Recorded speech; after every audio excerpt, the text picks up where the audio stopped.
So ayan guys, ito nabili ko sa Lazada. Ito pang test ito ng lupa, yung pH niya. So yan, so bubuksan natin.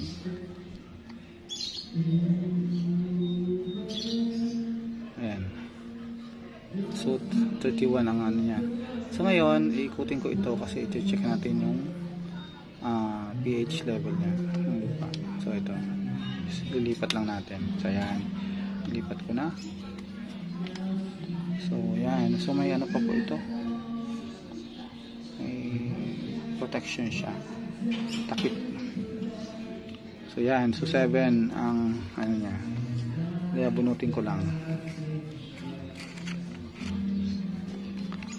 So yan, so ito tutusok natin, titingnan natin yung pH